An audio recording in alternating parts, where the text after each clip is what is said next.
जय भोलेनाथ दोस्तों। कल के अध्याय में हमने जाना कि पिठोरी अमावस्या का व्रत किस प्रकार करना चाहिए और हमें उनमें कौन कौन से चित्र बनाने चाहिए, कौन सी कथा पढ़नी चाहिए और उसका उद्यापन किस प्रकार करना चाहिए। अब आगे जानते हैं कि ऋषि सनत कुमार को भगवान भोलेनाथ कौन से व्रत का महात्म्य बताते हैं।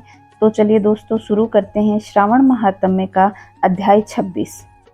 ईश्वर बोले, हे सनत कुमार, श्रावण मास में अमावस्या के दिन जो करणीय था वह प्रसंग मैंने आपको बताया, लेकिन इसमें कुछ बातें और हैं जो मैं आपको बताना चाहता हूँ। पूर्व काल में अनेक प्रकार के महान बल तथा पराक्रम वाले, जगत का विध्वंस करने वाले तथा देवताओं को उत्पीड़न करने वाले दुष्ट दैत्यों के साथ मेरा अनेक प्रकार से युद्ध हुआ।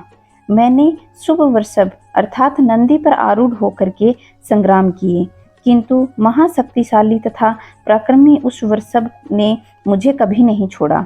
अंधकासुर के साथ युद्ध में नंदी का शरीर विदीर्ण हो गया, उनकी त्वचा कट फट गई और शरीर से रक्त बहने लगा। उनके प्राण मात्र बचे रह गए थे। फिर भी जब तक मैंने उस दुष्ट का संहार नहीं किया, तब तक वह नंदी धैर्य धारण करके मेरा वहन करता रहा। उसकी इस दशा को मैंने जान लिया था। उसके बाद उस अंधक का वध करने के बाद मैंने प्रसन्न होकर नंदी जी से कहा, हे सुव्रत, मैं तुम्हारे इस कृत्य से प्रसन्न हूँ। वर मांगो, तुम्हारे घाव ठीक हो जाएं, तुम बलवान हो जाओ और तुम्हारा पराक्रम तथा रूप पहले जैसा बढ़ जाए।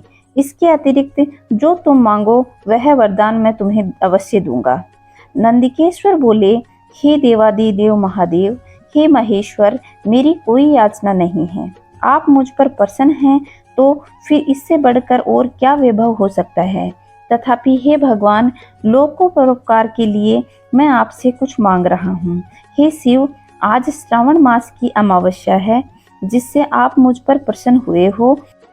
इस तिथि में गायों सहित उत्तम मिट्टी से निर्मित वृषभों की भी पूजा करनी चाहिए। आज अमावस्या के दिन जन्म लेना कामधेनु तुल्य होता है। अतः इस तिथि में वर प्रदान करें कि यह अमावस्या मनोवांछित फल देने वाली हो।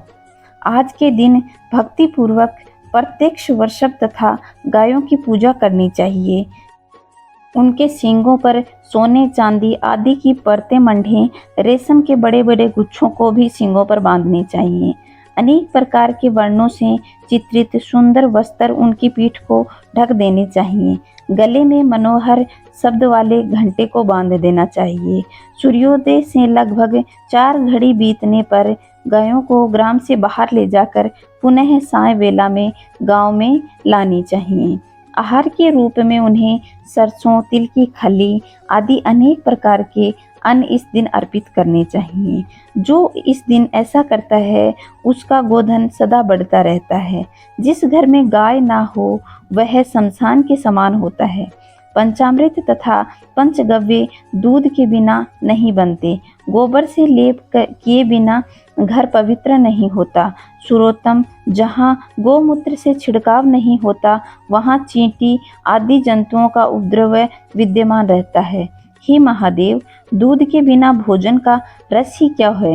हे प्रभु, यदि आप मेरे ऊपर प्रसन्न हैं तो इस वर को तथा अन्य वरों को भी मुझे प्रदान कीजिए। हे सनत कुमार, जब नंदी का यह वचन सुनकर मैं बहुत प्रसन्न हुआ तो मैंने कहा कि हे वृषभ, जो तुमने मांगा है वह सब हो जाए।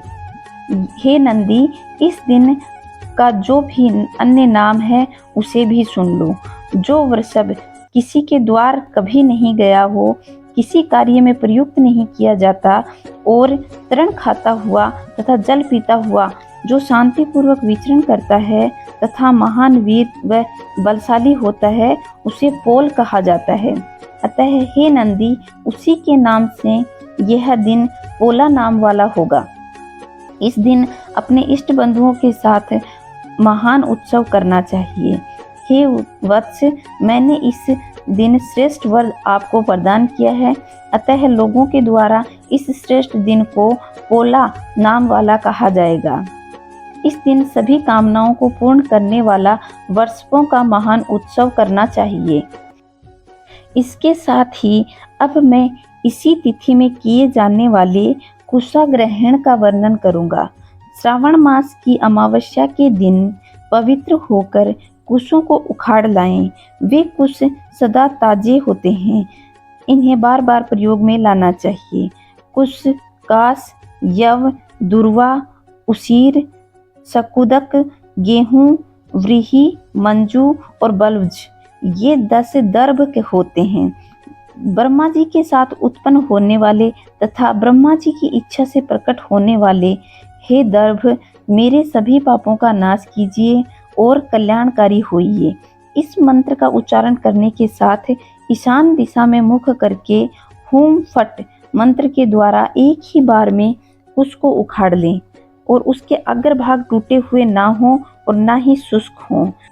वे हरित वर्ण के कुश श्राद्ध कर्म के योग्य कहे गए हैं और जड़ रहित कुश देव कार्यों तथा जप आदि में प्रयोग योग्य होते हैं। 7 पत्तों वाले कुश देव कार्य तथा पितृ कार्य के लिए श्रेष्ठ होते हैं। मूल रहित तथा गर्भयुक्त अग्रभाग वाले तथा 10 अंगुल प्रमाण वाले 2 दर्भ पवित्रक के लिए उपयुक्त होते हैं। देव कर्म तथा पितृ कर्म ये सब दर्भ के अधीन हैं। उस प्रकार के दर्भों में श्रावण मास की अमावस्या के दिन उखाड़ना चाहिए, इससे इनकी पवित्रता बनी रहती है। हे सनत कुमार, मैंने श्रावण मास की अमावस्या का वर्णन किया है और इसके बारे में क्या ही कहा जाए। श्रावण मास की अमावस्या के दिन जो कृत्य होता है वह मैंने आपको सारा बता दिया है। श्रावण मास में और जो भी करणीय है उसे भी मैं आपको कहूँगा।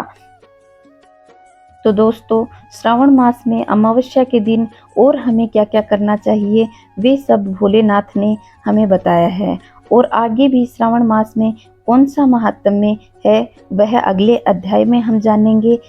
आज का अध्याय आपको कैसा लगा उसको आप कमेंट करके बताइए और चैनल को सब्सक्राइब नहीं किया है तो सब्सक्राइब कर लीजिए और वीडियो को लाइक करें, शेयर करें।